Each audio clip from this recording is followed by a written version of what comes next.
Hello everyone, today I'm going to review the Yongnuo 35mm f1.8 art lens. As promised, even if the channel grows, I will still review budget lenses and revisit older ones.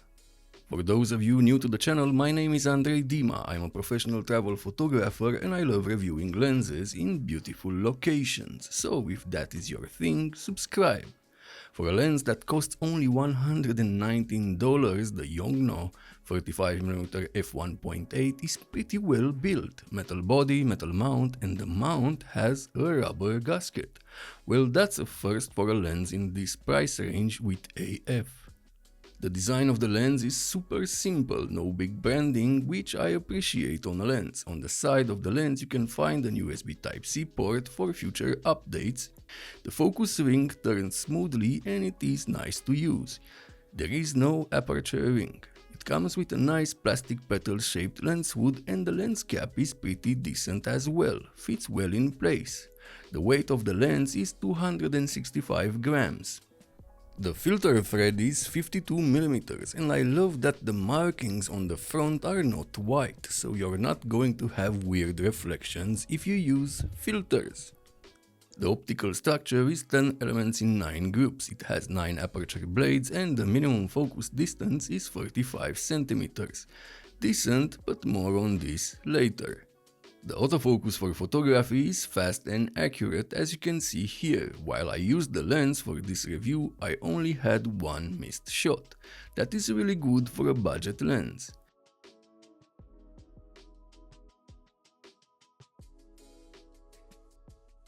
The video autofocus is also really good, smooth and accurate. Also, regarding video, you can see the lens has a bit of focus breathing, but I've seen worse on more expensive lenses. This could be a great lens for beginners, videographers on a budget.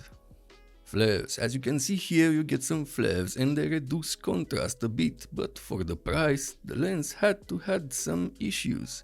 If you use the lens hood, you should be okay. When it comes to chromatic aberrations, big surprise, it handles them very well. I haven't seen any purple fringing wide open.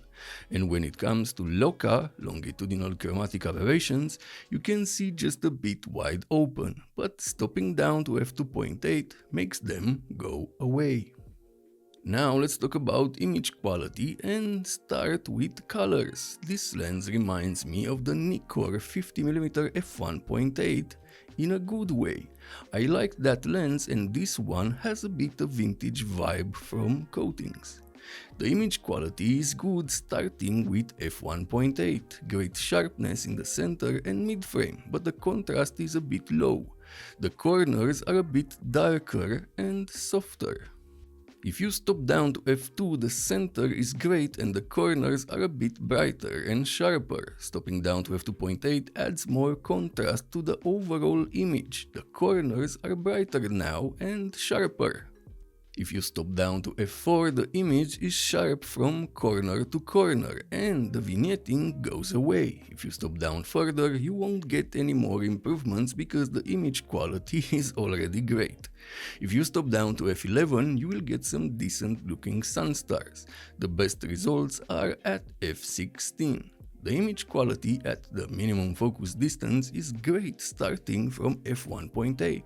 Stop down to f2 for a bit more contrast. I wish they released this lens like 10 years ago, but hey, I am glad beginners and people that don't want to spend too much money have these really good budget options these days. I wanted a lens like this 10 years ago.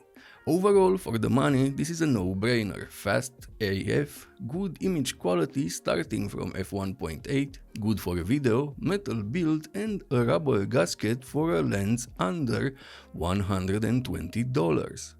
Also, Yongnuo released a firmware update for this lens, so you have support for the lens. It's not just a quick buy. So if you are looking for an inexpensive lens, I can highly recommend the Yongnuo 35mm f1.8 Art. If this video was helpful, subscribe, this helps me grow the channel and make more videos for you to watch. And if you want to support the channel even more, use the links in the description at no extra cost to you. Thank you for watching, see you next time.